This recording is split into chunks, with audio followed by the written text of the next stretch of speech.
Dr. Linda Howe. Welcome, Linda. Looks like I'm getting the green light here from YouTube that there is something happening. Let's see. Yes, it's working. We're here. We're live. All right. We're here. We're live. Yay.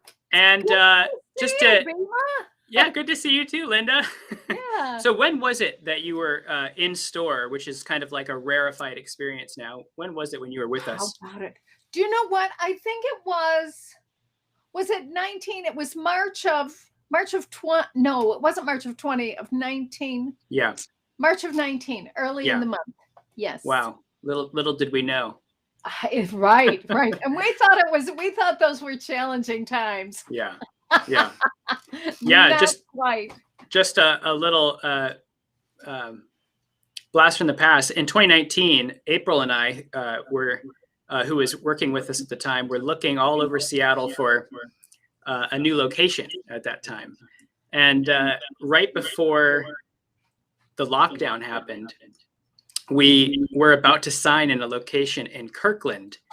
And then that week, it became basically world news that the first big outbreak of COVID was in Kirkland. And we thought, wow, what a great PR move that would be to announce our new location a block away from the epicenter. So that's right. So anyway. That's amazing. Yeah, a year and a half later, I guess.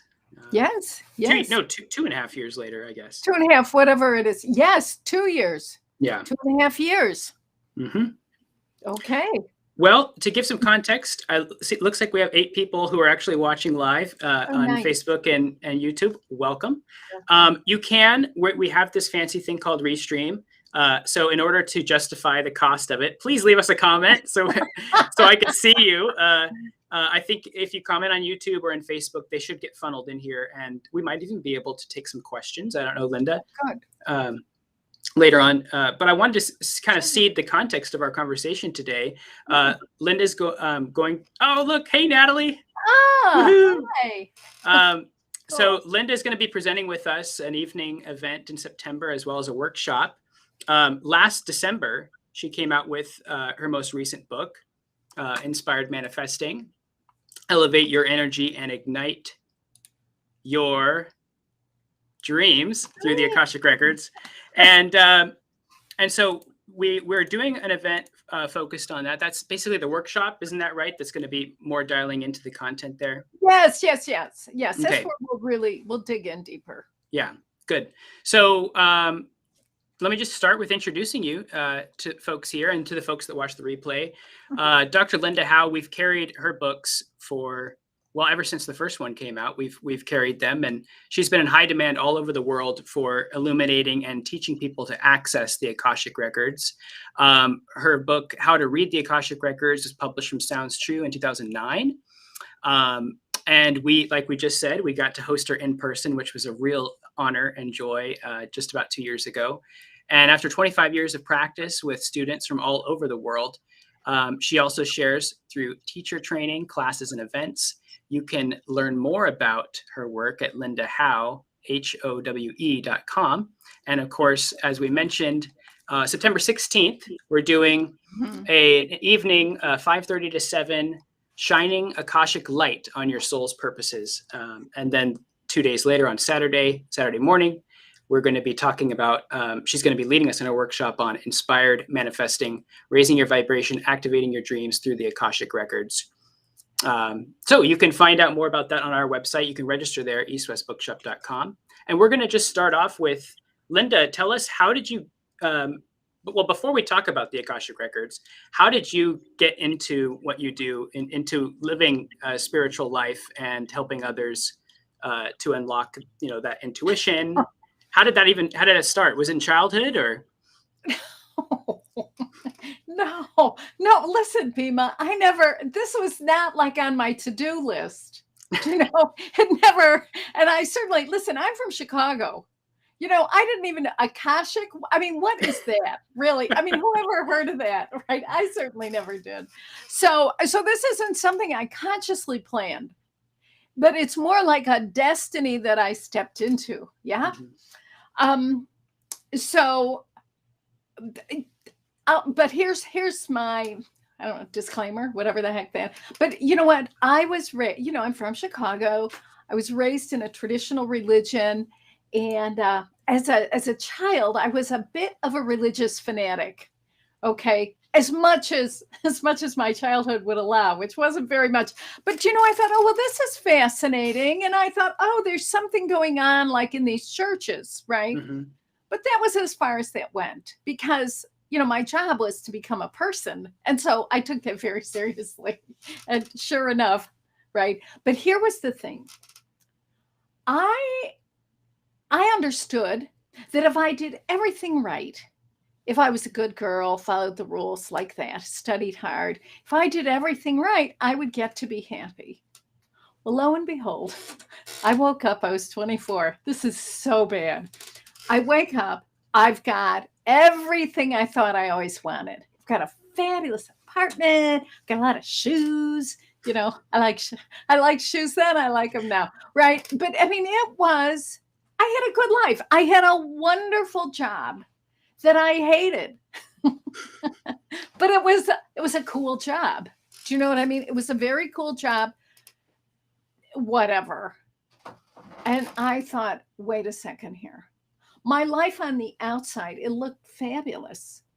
The only problem was I was miserable. Mm-hmm. Other than that, it was fine. Yeah. But you understand. See, I thought if I just could line everything, I thought it was a management challenge. Right? Well, was I wrong? Yes. So I I prayed the desperate prayer, right? To a God I really didn't believe in. I mean, I thought, oh, I don't know who's out there. Well, maybe somebody, maybe nobody, maybe something. But I thought, I'm in bad shape here. So I made the prayer, and the prayer was, please help me. Yeah. So within a couple of weeks, I have this, what turns out to be a life-changing moment. Of course, at the time, I didn't know that. At the time, I thought, whoa. I had a moment where I was like awash with an awareness of being completely, the word we use today is transparent, right? Like life could see into me and through me, right? And yet life loved me. Right. And Linda, the person, is a part of the entire universe. I have to tell you, Bima, this blew my mind because nothing had prepared me for this. I'm very much, what do you call it? The Midwest American version of karma, which is, I'm going to earn, right? I'll be good. I'll earn points, right? Mm-hmm. Like that. Well, anyway. But I thought, I didn't know what it was. I really didn't. But I thought, whatever the heck this is, I've got to have it in my life. Mm-hmm. And I spent the next 16 years looking for a way to generate that experience for myself. Because I thought, oh, wait, this is too random. And I'm a bit of a control freak. I don't like the idea of random. I like the idea. The reality, not so much. Yeah. Mm-hmm. I'm like, I want to be able to have that. Yeah. Mm-hmm. So I did everything. I did every class, every workshop, read every book. I had a blast. I had a wonderful time. But I was unable to recreate that until somebody said, Akashic record. I had no idea. I had heard, I'd been on the path, so I kind of heard of it, but it was like the record, like, whoa. It's for saints and scholars and monks and mystics. Certainly not for me. Certainly no one in the Midwest. This is really what I'm thinking. Oh, wait, I have to move to California. Or yeah, right. Or something, right? What is this? Well, lo and behold, I go to a class, and the woman who is, she's a very nice person, but she's very odd, right? She was very holy and scared the heck out of me. And so here's what she said. She said, do this, do that. I followed the directions and opened the records. I opened my records. When I did that, the experience I had was the experience I had when I was 24. I was like the core of my being, I'm sure was vibrating, right? It was stunning. It was breathtaking. I had no idea what this was, what it was about, what was the potential. Now, listen, I had been on the path a while at that point, and I thought, oh, this is cool. I'll do this. What do you figure? 2-3 months? And then I'll go do something else. That's really what I thought. So that was in 1994. It is now 2021. Mm-hmm. And I am still a beginner. Do you understand? It's like every time I think, like with the last book, I thought, well, that's it. I guess I'm done now.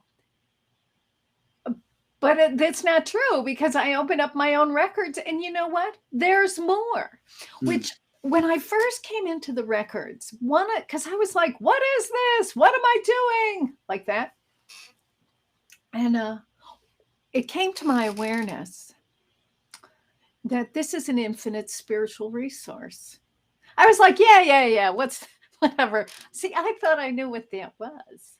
The arrogance is painful, but it's true. Because I was like, oh, yeah, infinite spiritual resource.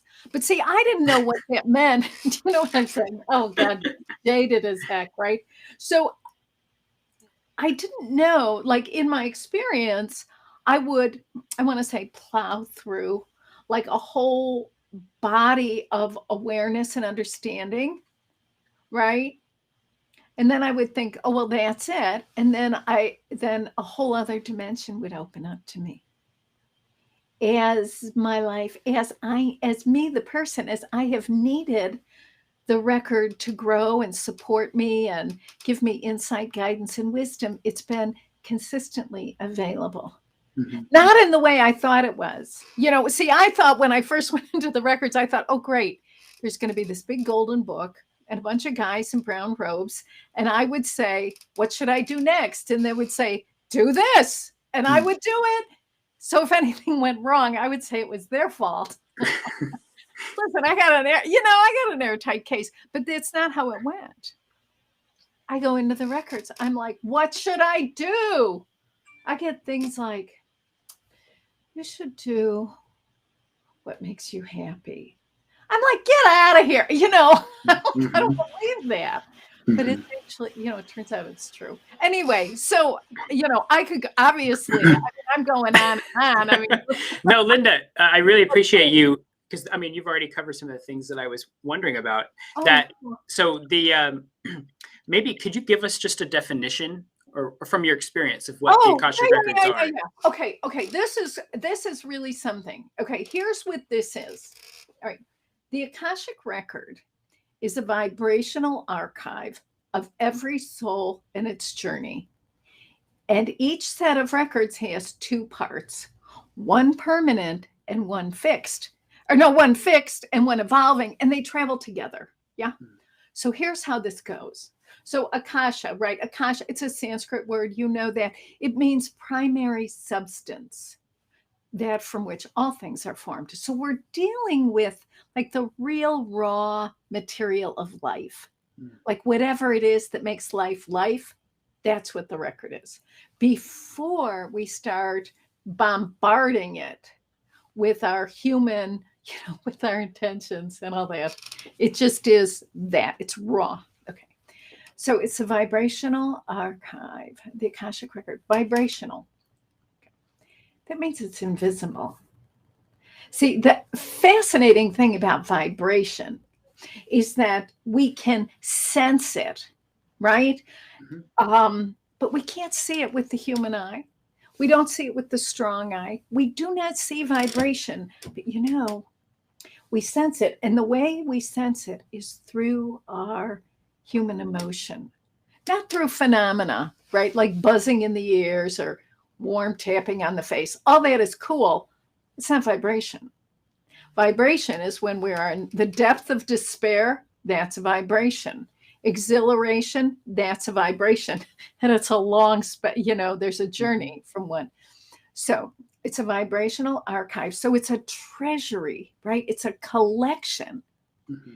Okay, so the record is not just from one person or, the top 1%, right? No matter what they say. But do you know what I'm saying? It's really the collection of all souls, all souls. So that means everybody's in it. People we like, people we don't like, people we don't understand, people we'll never meet.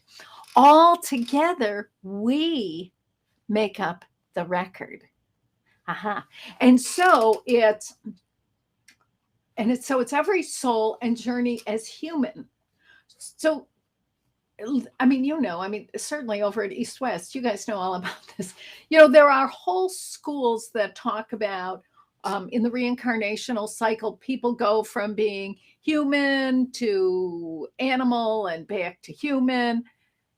The record has no comment on that. Okay, it doesn't say, yes, it's true, it's not true.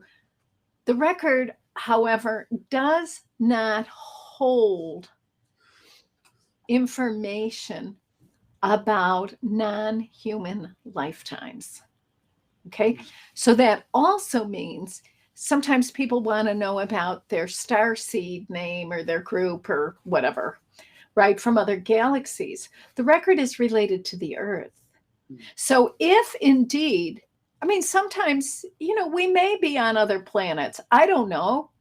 I haven't been to any others lately, but that doesn't mean I haven't been. But the record doesn't have that information. And I think it's really helpful to understand what the record is so that we're not looking for things that aren't there, because that is so painful, right? So that's what the record is. And the two parts, okay, the fixed.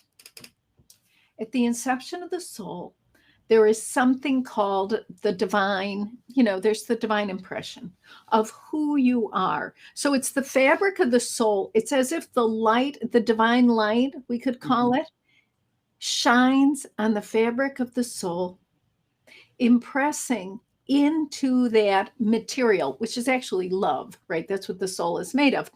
The light shines on it, impresses the pattern, the blueprint, of who you are destined to become while you're still in human form. Okay. So, and that does not change. And it's good, right? It's good, right? It's not like, oh, you're going to be a bank robber. That's your destiny. No. So we've got the blueprint of your soul. I know that's a tricky word, but it's the best one I've got at the moment. The blueprint of your soul. And then we have the lifetimes, the catalog of the lifetimes we live, because it's through the human experience that we recognize who we really are. So the work in the records is not about the record. It's, whatever that, right? It's not about the record itself. It's about that dimension of awareness, right? Where we awaken, we become aware of the truth of who we are. And then the challenge is to live that while we're still in human form. Because the truth of who we are is magnificent. It's fabulous. It's light and love and all those things. The challenge is, how do I live in the truth of who I am? Right? A perfect soul, right? Eternal, immortal, all those things. While I am a mere mortal, a human being with limitations and flaws and shortcomings and, idiosyncrasies. How do we do that? And that's where the exploration in the record becomes so valuable. So those first, you said one is fixed, right? Right. And that's kind of like that divine blueprint for your soul's journey. Yes. And then the second one is, you said, you just said lifetimes, but then it's okay, evolving. so it's more mutable. It's mutable. It's evolving. It's emerging. Sometimes I like to think it's like revealing. Mm-hmm. Right? Because, and you know this, there are some lifetimes we have so many choices.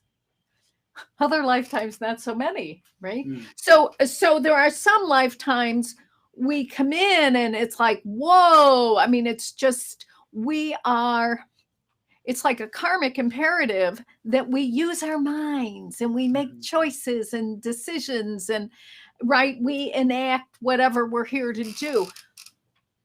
That changes the story, right? As we go from lifetime to lifetime. And some lifetimes are really significant and some are real duds. You know, there are some lifetimes we're just, I don't know, sitting on the bench, right? Waiting to get called into the game or something. I don't know exactly what's happening, but you know, not every lifetime is a cliffhanger, which is good because I don't know how break we can handle, right? This one is a doozy. So Linda, do these different channels, or like, is the goal or is the eventuality that they meet, that the one more mutable one, that they align with the soul's destiny or something along those lines? Yeah. Just trying to see it visually. Okay. You know? Okay. So here's the thing. We have the constant, and think of that. I like to think of it as like the net or the underpinning. And then we live these lifetimes as we awaken to what's there. And it's almost like we stitch it into our experience so that it's some point in time, we wake up and we realize, oh, I get it. I really do love everybody. Even though I didn't mean to, you know, or however we understand that, right? I really do. And whatever. And so what begins to happen is we begin to experience and express the truth of our soul as the people we are.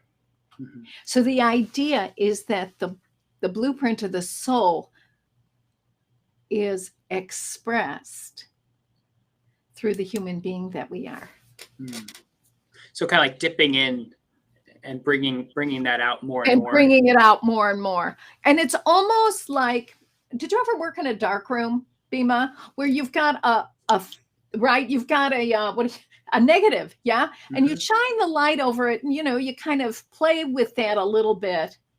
And at some point, we see that there's a picture. It's a whole picture.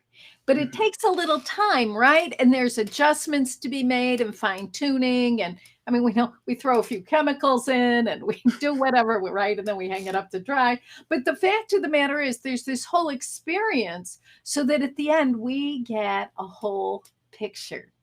That is really like the soul's journey. So when you had that experience at 24, yeah, do you feel like it was something like spirit was like showing you the Akashic record? Did you dip into the Akashic records in that moment? I think I experienced it. I think yes. And here's the thing that, you know, so here we are, we're in the age of awakening spiritual awareness, right? People are waking up all over the place like, wait a minute. You know, and the first thing is, oh my God, there's more here than meets the eye. That's the starting place, right? So we live in a time where so many people are having this awareness. So it's not, you know, I think there are many of us who decide, whose soul said, hey, listen, get in there and do your thing, right? And wake up because life needs you, right? So anyway, so like that. So the way I understand it is that I had an incredible desperation, of course. So we're talking about great need. We're also talking about incredible willingness, and my mind was open. Like I wasn't like, listen, I need help from the universe. This is how it has to be. I was not dictating any terms at that point. I was like, right. I really need help. However you throw that lifeline, I'll grab it. And that combination of human qualities, characteristics is what enabled the veil to drop long enough. Because here was the thing, I did not, it's like it went past my mind. It went into my being. Okay. It was my being connecting with the truth of life, like bang. No, there are many, many of us who are having these experiences now. Right? Because now is the time for this awakening, right? The thing was, I did not have any idea what this was or what I was going to do with it. Okay. And it's interesting because I went to my mother, who was a religious person, and she was like, everyone kind of thought, right. Exactly. It made everyone nervous, which, Right. was not helpful to me one bit. but you see, so we always go back to, we go to those who've preceded us and we ask them, what do you think this is? And they're like, I don't know, Bucky, you're on your own. And then we can discover for ourselves what things are. So what does that look like then? Like, let's say somebody who's interested in learning more, coming on to the events in September. Is there anything that somebody needs to know to have an idea of what's involved with accessing their Akashic records? Okay. So yes. Great. Might be nice for somebody to get a sense of what it might look like, to see, is this for me, or is this okay? So am I going to be at a mountaintop somewhere? Like, okay, no. So here's the beauty of it, that we are the first generation in history of secular people who can connect with the record. The problem is we don't know how.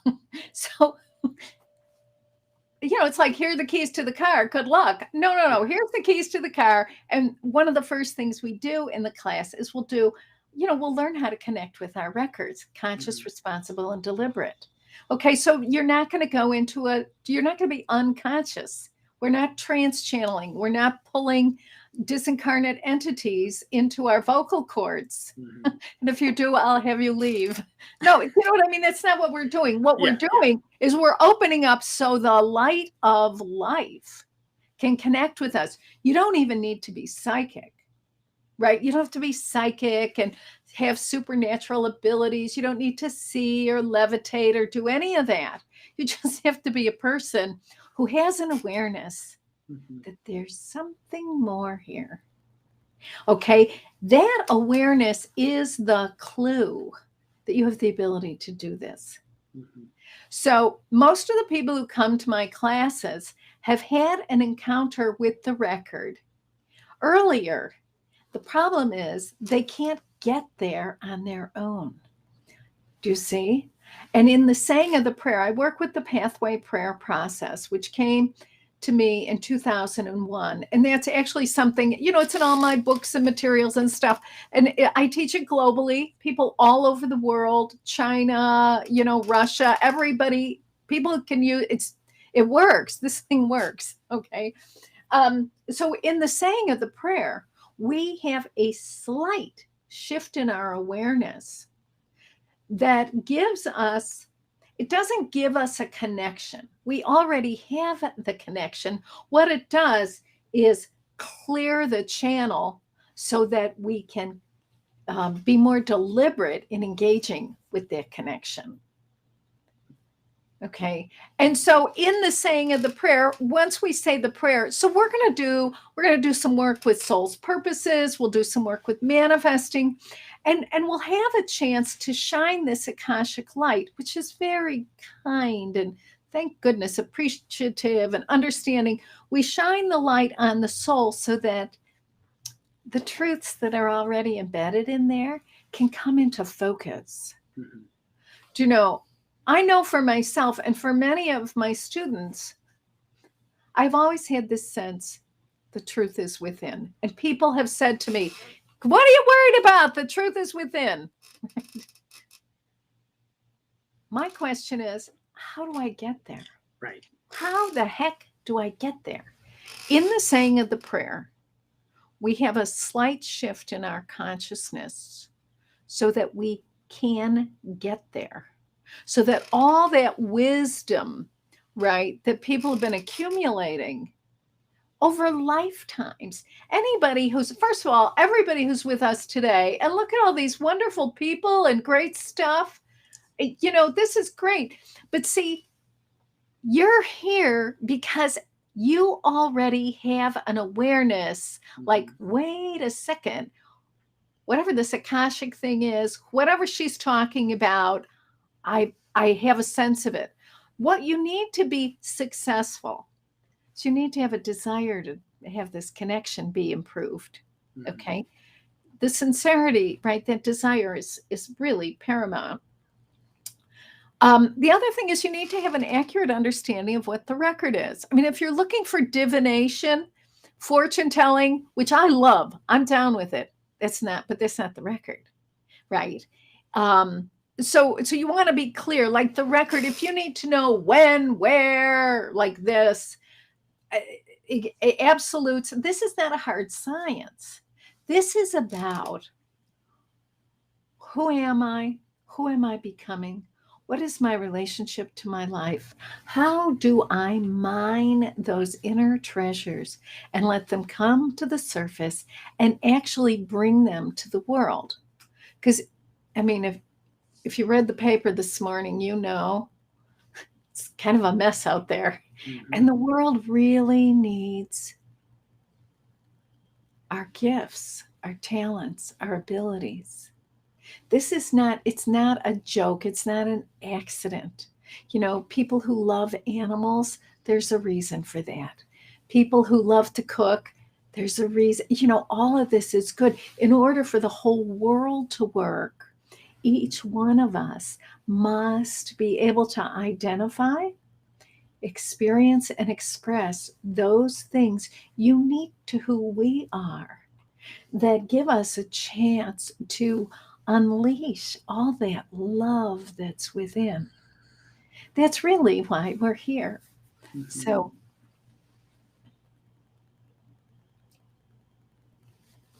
there you have it. Well, one thing from what you were saying, Linda, that I feel a little bad after almost 10 years of showing people where your books are and trying to answer some questions about the Akashic Records. I didn't have this type of clear understanding about it. And if I could put it to my own words, maybe it'll be helpful for somebody else. You know, us at East West, we come from a yoga and meditation background. And I know when you're describing the Akashic Records as being kind of like that substance that's behind all of creation, that's like it really reminds me of this idea of the life force or of prana. In India, there's this there's a saying, the life force is intelligent in and of itself. So if you can open yourself as a channel to it through the yoga postures or in meditation or through working with the breath, it'll show you what needs to be it'll heal what needs to be healed. It'll guide you where you need to be guided. And it just sounds so similar to this working with the Akashic Records, where if you can get in touch with it and receive it, it will work through your life, like you said. And is that am I reaching there, or does that sound compatible? That is great. Here's what I would say though, is like, I have a yoga practice, right? I love my yoga, but I cannot be sure I'm going to connect with the records when I'm doing my yoga. Right. Okay. In the saying of the prayer involves the mind. You have to use your mind. How else are you going to put words together? I mean, come on. Okay. So, because when we work in the record, it's about having some understanding. Okay. Now, understanding is not the end game. It's a component, right? So we want to be able to understand, but we also want to have the connection to the love. Now, this is not a sentimental love, right? Except for once in a while it is, but mostly it's not, right? But it is about that sense of being held in high unconditional regard with an awareness of the human imperfections. Do you see? So when we work in the records and the way energy moves, you know, it doesn't move on the breath, right? It doesn't move by mentally moving it. It moves on the formed word. So as we speak and describe what it seems like we're getting, energy moves. And you know, like the most exciting thing for me is when the truth is told in the records. Like, oh, that's why I did that.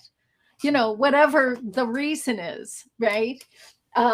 Because once the truth is told, the energy changes. It's gone. The old stuff is gone. So it's a very interesting, I think, very powerful way to do healing, transformational work, right? Because you have to be conscious for it, right? You participate in your own transformation. It's very, very exciting. And sometimes it's frightening, but it's good, right? But I just want to. I had a fascinating thing. I had a client come. Here was her deal. She met this man. It was just love, love, love, love, love. They had a great loving relationship, right? She marries him. They move. Everything's fabulous. She's an artist. She loves her art. Okay. She loves her man. She loves her art. Life is good.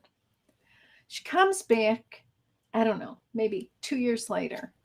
She's all upset. He's not her soulmate anymore. He's terrible, blah, blah, blah. She don't like him anymore, right? Because he doesn't get her. Anyway, I go into the records. It's a typical story. It's pretty sad and awful, but I've heard it before, right? I go into her records. I'm like, what is the source of this problem with this husband who she was crazy about last time I saw her? What happened, right? So here's what I get. Ask her how her art is going. In my mind, I'm like, what does her art have anything to do with the man? Like, what's up here? Right. Well, lo and behold, I say to her, what's up with your art? Okay. She starts to talk about once her and the man got married, everything blah, blah, blah.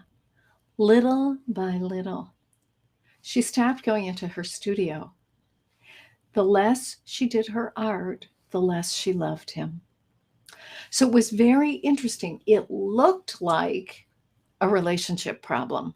It was not a relationship problem. It was a problem in the area of creativity and self-expression.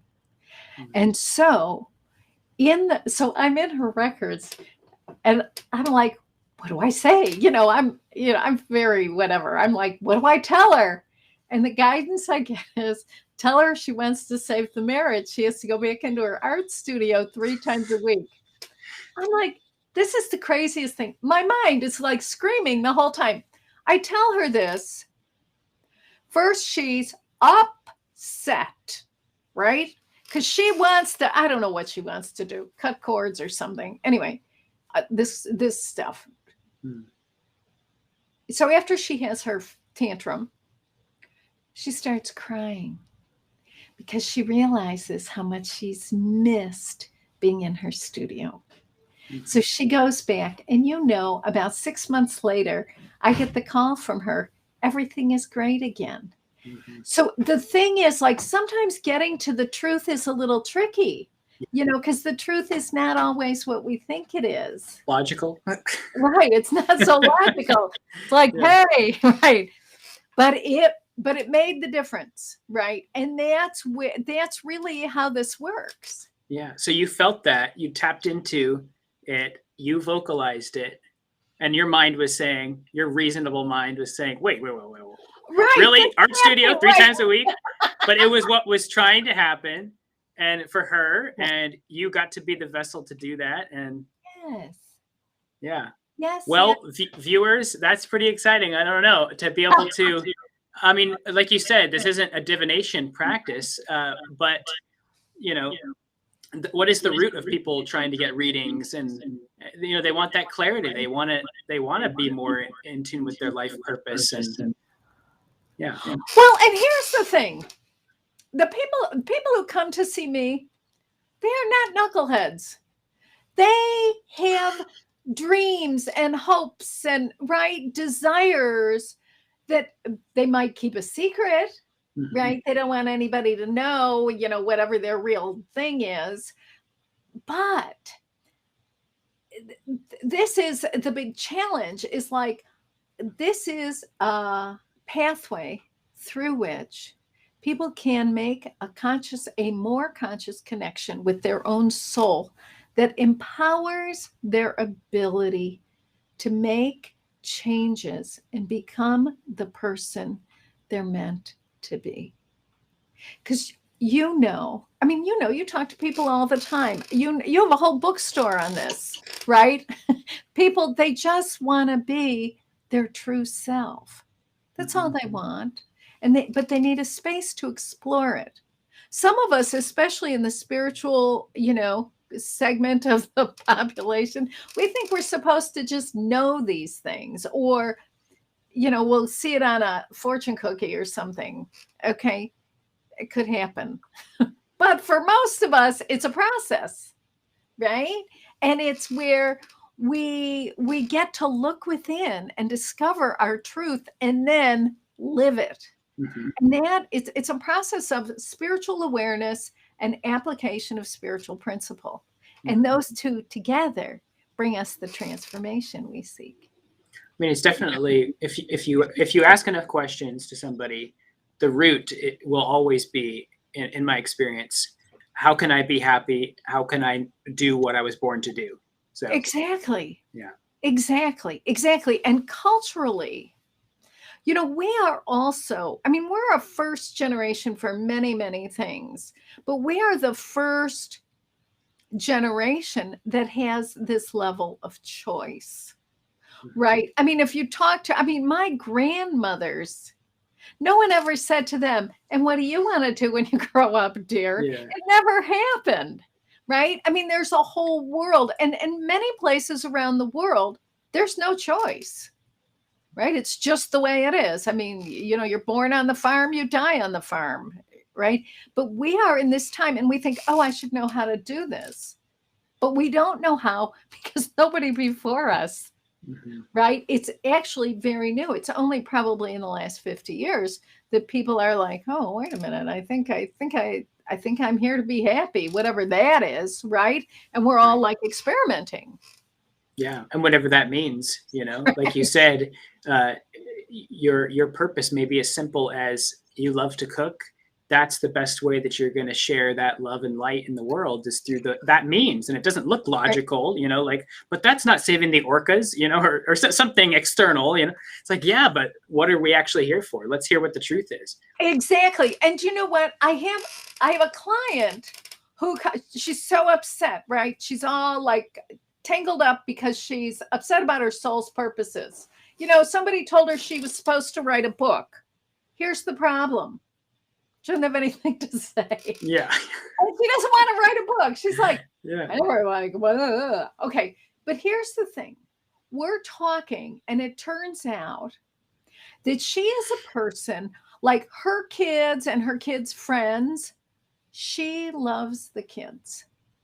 All these kids that she knows, they come over, they hang out with her. I mean, she's giving them cookies. You understand? These are not, but in these connections, she knows every kid. She knows their dreams. And she's the one who says things like, you can do it. That is but the thing is, she feels bad about it. She's like, oh, I'm here. I'm just hiding behind other people. It's like, heavens, no, we're here to help one another. Right? And these judgments, especially for women, we look down on some like natural inclinations. Yeah. Like, oh, being domestic is terrible. I don't know. You come to my house, you think, oh boy, she needs a cleaning lady. Do you know what I'm saying? It's like, come on. Yeah. These things are important. The home is important, and raising the children is important. And I mean, these things really are valuable, and they're very spiritual, and they're decisive for us and the recipients on the soul's journey. So, Linda, talking about next month and the classes, can we do like a little bit of a sneak peek? I know the first evening on Thursday, September 16th. What are we going to be? You're calling it shining Akashic light on your soul's purposes. Is it going to be instructive in terms of connecting, or is that something that happens more in the workshop? That happens more in the workshop. What we do in this session is we will have a chance to really start to raise questions to ourselves, right? To understand more clearly the parameters, like the realm of soul's purposes, like, and what is the soul, right? And the soul is made of love. So our first clue is that maybe our purposes have something to do with love. But it's not just giving love, it's experiencing love, right? So we begin to take this apart and look at what they could be. And we have a chance to ask ourselves some questions. We'll do a guided practice that will help. What we want to do in the Thursday night, whether you come to the full workshop or not, is we want to bring some of those inner truths to the surface so you can begin to consider them for yourself and to get reacquainted with some of these truths. The other thing that I think is really important is there are so many distractions from our own truth, things like social standards and cultural norms, right? Like, oh, this is what I want, but I'm not supposed to want it, right? And this is what my mother wanted me to be in advertising. I was way too, it wasn't going to happen. I mean, I don't have those skills, but do you know what I mean? And I was way too intimidated to even apply for a job, and I didn't know how to type. I mean, it just goes on and on. But do you see? And I know at the end of her life, she was like, I'm so sorry you didn't go into advertising. Oh. But you see, these are the kinds of things we all, whether it's our mothers, our spouses, our kids, our kids want us to be, the coach or whatever the heck they want. But you see, so part of it is like, let's start shining the light so that what we want without judgment, without fear, comes into focus. That is really, because I know if you come to the class, you have a sense of like, if you knew, you'd act on it. I mean, you guys know, you're like, please just help me get there. I'll do it. I'll do the work. No problem. I just can't seem to get to that nugget. That's what we're going to start doing on Thursday. And then on Saturday, it's inspired manifesting. What our real goal is to begin. Workshops are always about opening the door. They're not about the fulfillment, right? They're about launching ourselves. And in this, what we're looking at is, how do I bring my soul's purposes to life? What is it? Inspired manifesting has to do with talent and skill, and it also has to do with who we are. The only person who can manifest you is you, the way you are, right? And we can only do it from where we are. When I found out that I had to do my work from here in Chicago, my ego took a beating. I was like, no, I'm going to I don't know, Mount Shasta or somewhere. Yeah. Listen, there's always Mount Shasta. It's very crowded there. Chicago is like, come on now, somebody needs to turn on the light here. and so it's like, well, how perfect is that?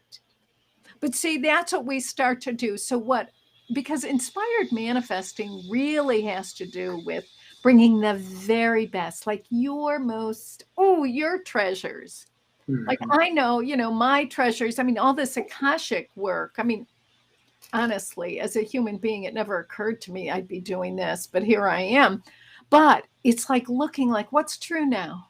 Who am I? What do I have to offer? What can I give in a way that makes me happy? Because, the age of martyrdom is over. Yeah. So we want to be able to give and contribute and participate in a way that really nurtures and sustains us. And that is really part of the big call of what we understand as the new age. It's one of the things that's new about it, is we don't have to hurt ourselves. Right. Be happy. It could be a two-way street. Absolutely.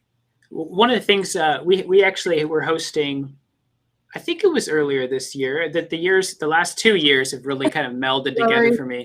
But wonderful man named John Lockley. He's a African tribal shamanic teacher. He's actually a white man, but he was accepted into an African tribe. And one of the things he talked about was this concept of Ubuntu, which is like humanity is the meaning of it. And that's something that I'm just getting as this thread. You know, you're talking about the soul having as its essence being made of love. And you know, when we could find our purpose and when we can bring out our gifts, manifest our gifts, we can, it's like it takes a village. That kept ringing in my head when you were saying maybe your role is with the children and your role is here. This is a way that we can really heal the planet by just doing what we, you know, were born to do. Yeah. You know what? It's like acupuncture points, right? So on the body, there are all these, you know, points, and each point has meaning and value. And in order for the energy to flow, for the circuitry to work, every point has to be in on it. Yeah. Because it's a whole unit. And when one point of light goes out, then we've got things like stagnation, right? Then we're going in for needles, right? And that's the way it is with humanity here on the planet. If each one of us, it's not an if, because it will come to pass. Maybe not in my lifetime, maybe in yours or somebody, but like it's an as process.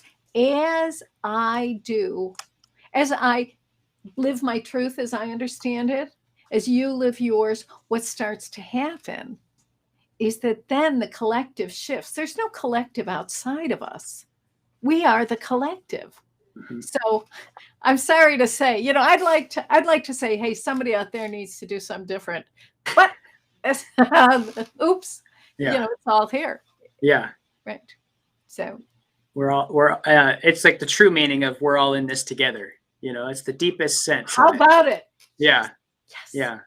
Yeah. Yes. Well, Linda, this is so exciting. And wow, all these people staying on the whole time. Of course, not forgetting about you watching this as a replay. What I'm going to do is I should have the links to register for your classes in the description. If not, I'll put them in there afterwards. And I'm also putting into our little chat your book link with bookshop.org.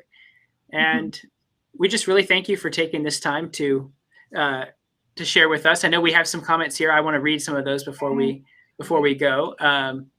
Natalie, who joined us right from the beginning, she says, Akashic Records have always interested me, but I've never had my own read.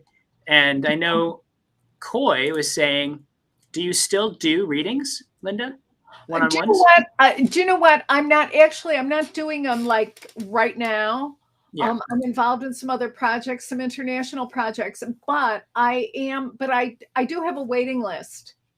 Right. Okay. So if you wanted to get on the waiting list, that would be great. The other thing, though, is that, do you know, I have this school, the Linda Howe School, right? The Center for Akashic Studies. But here's the thing. There are people who are trained, and we have this group of elite certified teachers. These people are terrific. I mean, I actually would send my own child to them if he wanted a reading, but he doesn't. So there. He thinks this is nuts. But here's the thing. These people are fabulous. There's a handful of people that I think are terrific. And if you read their bios, you'll get it. Like, oh, this is somebody who could help me. You know, you're very, you know, you're awake enough to know these things. Right. So if you don't want to be on a waiting list, which I totally understand, take a look at that and see if anybody there. Because the thing is, you want a reading from somebody who knows what they're doing, somebody who's really well trained. Yeah. So you're worth it. Thank you for that resource. Can we find the school and those contacts on lindahowe.com? Yes. Okay. Yes. Everything is on Linda Howe. Yeah. Everything is on Linda Howe. Everything. Go to lindahowe.com. Awesome. Yeah. All your questions will be answered there. And I know there's some other probably more specific questions, like Dr. Lizzie put that in there. I would recommend Lizzie to sign up for one of the classes that we're doing next month, because for sure there will be opportunities to ask questions, and in those settings. So, Right. okay. Right. Are we done? Hey, thank you. Yeah, come to the class we're going to have. It'll be really good. I think it's interesting. I mean, people are commenting that some of the material is very practical. It's very helpful. But I know there are questions like, is this me? Is it my mind? Like, what the heck is going on? Those are the kinds of questions we talk about. And just to give you, those are the questions people ask everywhere, all the time. You do not want to be stopped by your questions. You want to be propelled forward. So use your questions to help yourself. Good. Oh, good. So you've been reading. Cool. Oh, I'm glad. I'm glad you're reading. I see a couple people are reading the books. And I hope you like this new book, which is Inspired Manifesting. It was exciting to write. It was even more exciting to live it, right? Because I didn't know. I honestly, I thought, oh, I'm done. And then I realized I really need help with manifesting, whatever that is. And the records took me on a great adventure that I share with you in the book. Beautiful. Well, thank you, Linda, again, for taking this hour with us. Thank you. We look forward to spending more time with you next month. And those are going to be online Zoom classes, folks. So that's September 16th, Thursday night, 5:30 p.m. Pacific, shining Akashic light on your soul's purposes. And then 2 days later on Saturday morning at 10 a.m., we'll be doing a workshop that focuses on Linda's new book, Inspired Manifesting. Raise your vibration, activate your dreams through the Akashic Records. Thank you, Dr. Linda. Hey, we'll be seeing you soon. Thank you. Here. There it is. Here it is. Dun, dun, dun.